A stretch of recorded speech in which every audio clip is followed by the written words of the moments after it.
2024 के लोकसभा चुनाव से पहले देश के 2 मुख्यमंत्रियों पर गिरफ्तारी की तलवार लटक रही है। एक को ईडी से 7 बार नोटिस आ चुका है और दूसरे को 3 बार नोटिस भेजा गया है, लेकिन दोनों मुख्यमंत्री ईडी के सामने पेशी के लिए तैयार नहीं है।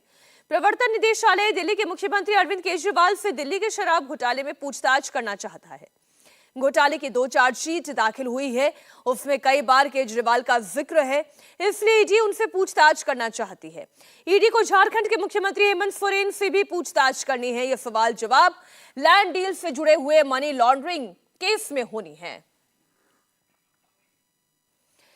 सबसे पहले बात करेंगे अरविंद केजरीवाल की, जिन्होंने आज एक बार फिर ईडी के सामने पेश होने से इनकार कर दिया है। ईडी ने आज केजरीवाल को पेशी के लिए बुलाया था। आज जवाब में अरविंद केजरीवाल ने कहा कि वो पेशी के लिए नहीं आएंगे। आम आदमी पार्टी ने एक बयान जारी कर कहा कि ईडी का नोटिस गैर कानूनी है। ईडी केजरीवाल को गिरफ्तार करना चाहती है। केजरीवाल को चुनाव प्रचार से रोकने के लिए यह सारा खेल खेला जा रहा है। ईडी ने अरविंद केजरीवाल को अब तक 3 बार समन भेजा है। पहली बार 2 नवंबर को बुलाया था, लेकिन केजरीवाल पेश नहीं हुए। दूसरी बार 21 दिसंबर को बुलाया गया, अरविंद केजरीवाल फिर पेश नहीं हुए। और तीसरी बार यानी कि आज 3 जनवरी को पेशी के लिए बुलाया गया है और अरविंद केजरीवाल ने एक बार फिर से समन को गैर कानूनी करार देते हुए पेशी से इनकार कर दिया है। पहला समन आया तो चुनाव प्रचार के नाम पर वो पेश नहीं हुए। दूसरा समन आया तो विपश्यना का हवाला देते हुए वो पेश नहीं हुए और आज नोटिस को गैर कानूनी बताते हुए पेश नहीं हुए। थोड़ी देर में आम आदमी पार्टी के प्रवक्ता सौरभ भारद्वाज एक प्रेस कॉन्फ्रेंस करने वाले हैं। अरविंद केजरीवाल का पक्ष रखेंगे मीडिया के सामने। इससे पहले आम आदमी पार्टी की तरफ से यह कहा गया कि हम कानून के मुताबिक काम करेंगे। We will act as per the law. Ma'am, लेकिन दो जो सम्मन आए उसमें आपने कहा कि गैर कानूनी है, आप नहीं गए। तीसरा सम्मन अब फिर आया है, ऐसा नहीं लगता कि गिरफ्तारी की तलवार मंडराएगी अगर नहीं जाएंगे? और अगर कुछ नहीं है तो फिर जा क्यों नहीं रहे? देखिए, इस पर हमारी legal team will be better equipped to answer and we will act as per the law. कानून संगत काम करने की बात तो कह रहे हैं, लेकिन जब ईडी ये कह रही है कि पूछताछ में शामिल हो तो वो सम्मन को ही गैर कानूनी बता रहे हैं। अरविंद केजरीवाल पेशी से बच रहे हैं, लेकिन उन पर गिरफ्तारी की तलवार लटक रही है। शराब घोटाले में आम आदमी पार्टी के 2 बड़े नेता आज जेल में हैं। पूर्व डिप्टी सीएम मनीष सिसोदिया 26 फरवरी से जेल में हैं, तो राज्यसभा सांसद संजय सिंह 4 अक्टूबर से जेल में हैं। और अब अरविंद केजरीवाल का भी नंबर आ सकता है। अगर बार बार अरविंद केजरीवाल ईडी के सामने पेश नहीं होते हैं तो ईडी के पास अब 3 ऑप्शन बाकी रहते हैं। पहला तो ये कि वो घर पर जाकर पूछताछ कर सकती है। अरविंद केजरीवाल के खिलाफ गैर जमानती वारंट जारी हो सकता है। और एक ऑप्शन ये है कि अरविंद केजरीवाल को ईडी गिरफ्तार भी कर सकती है। और तीनों ही सूरत के लिए आम आदमी पार्टी भी तैयार है। बीजेपी इधर अरविंद केजरीवाल पर लगातार हमलावर है। बीजेपी ने सोशल मीडिया एक्स पोस्ट पर फोटो शेयर करके आम आदमी पार्टी और अरविंद केजरीवाल पर निशाना साधा। बीजेपी ने लिखा, केजरीवाल को किस बात का डर है? क्या शराब घोटाले में बंद मनीष सिसोदिया और संजय सिंह को केजरीवाल ने छोड़ दिया है? ईडी के समन के बावजूद अरविंद केजरीवाल ईडी के सामने पेश क्यों नहीं हो रहे हैं? तो उन्हें इंडिया अलायंस के नेताओं के लिए करप्शन की क्लास लेनी चाहिए, जो अरविंद केजरीवाल के एक्सपीरियंस से बहुत कुछ सीख सकते हैं।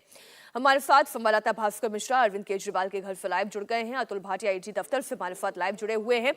पहले तो भास्कर, ये बताया आम आदमी पार्टी की रणनीति क्या है?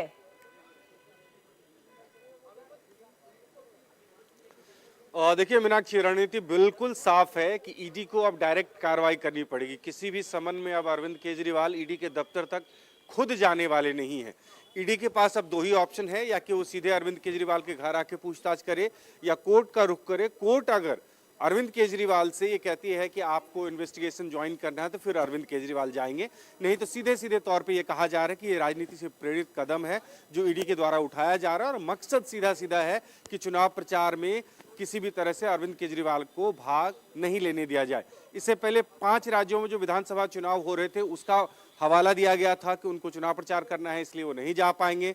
ये सब राजनीति है और अब 2024 के लोकसभा चुनाव की बात एक तरह से उसमें की गई है कि चुनाव प्रचार से रोकने के लिए इस तरह की हरकत की गई है। पहले विधानसभा और चुनाव था, अरविंद फिर केजरीवाल दिवाली को थी, ईडी उसके गिरफ्तार बाद करना विपक्ष चाहती है। चुनाव हो गया और अब 2024 का लोकसभा चुनाव हो गया और अरविंद केजरीवाल यदि गिरफ्तार कर भी लिए जाते हैं तो फिर उन्हें शहीद बताया जाएगा। इसके लिए भी आई एम श्योर आम आदमी पार्टी ने पूरी तैयारी रणनीति बना के रखी है।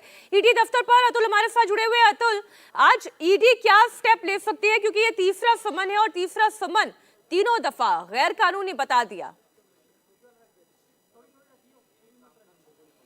बिल्कुल मीनाक्षी, देखिए जिस तरीके से आज तीसरा सम्मन अरविंद केजरीवाल ने स्किप किया है, उनका यह कहना है कि यह गैर कानूनी है सम्मन। लेकिन जिस तरीके से ईडी की जो पूरी इन्वेस्टिगेशन हुई है, आपको याद होगा संजय सिंह की अब से कुछ दिन पहले ही राउस एवेन्यू कोर्ट से जो बेल एप्लीकेशन है वो कोर्ट ने रिजेक्ट की है और तल्ख टिप्पणियां की है और कोर्ट ने यह बात बोली कि तमाम सबूत ईडी के पास है किस तरीके से आबकारी घोटाला हुआ और पैसा आम आदमी पार्टी के पास पहुंचा।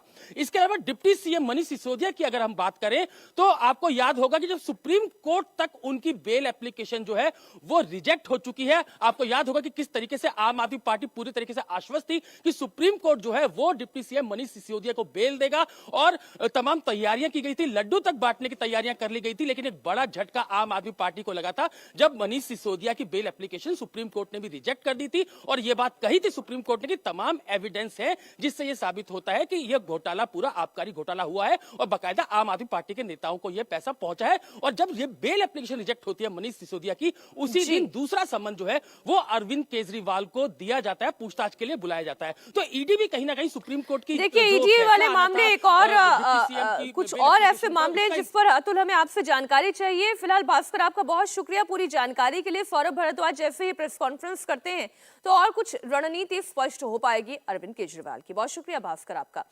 अरविंद केजरीवाल ईडी के सामने पेश नहीं हो रहे हैं। बीजेपी इस पर सवाल उठा रही है, पूछ रही है कि जब गुनाह किया नहीं तो फिर पेशी से डर क्यों? आपके बड़े अच्छे मित्र हैं, घनिष्ठ मित्र हैं दिल्ली के मुख्यमंत्री अरविंद केजरीवाल। प्रवर्तन निदेशालय ने उन्हें बुलाया हुआ है, तो क्या सलाह है उनके लिए? जाएंगे लगता है? नहीं, जाना ही चाहिए।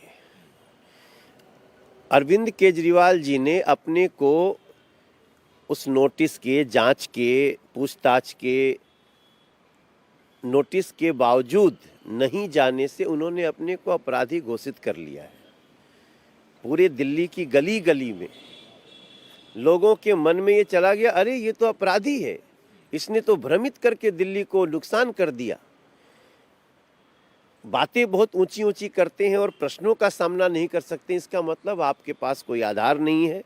तो मेरा मानना है कि अरविंद केजरीवाल, अब तो समझ में आता है कि पूछताछ की भी क्या ज़रूरत है।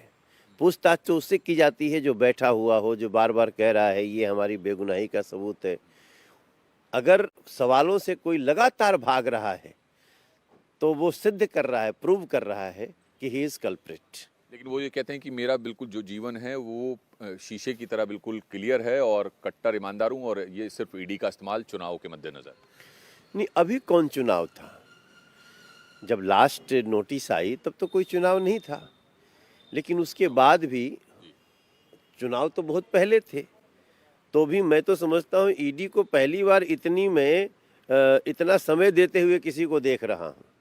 जहाँ क्लियर, जिसके मंत्री जेल में है, कोर्ट बेल नहीं दे रही है, उसके बाद हमको आपको कहने की आवश्यकता क्या है?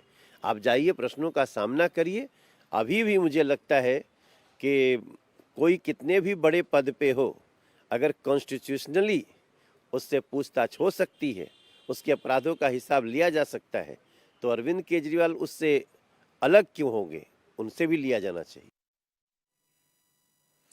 अरविंद केजरीवाल के सुमन पर इंडिया गठबंधन में भी मतभेद दिखाई दे रहा है। कांग्रेस नेता नवजोत सिद्धू ने अरविंद केजरीवाल का एक पुराना पोस्ट शेयर किया और उनसे जवाब मांगा है। 24 नवंबर 2012 को अरविंद केजरीवाल ने लिखा था, मेरा सिर शर्म से झुक जाता है जब ईडी और सीबीआई के कई सुमन के बाद भी भ्रष्ट नेता एजेंसीज के सामने पेश नहीं होते।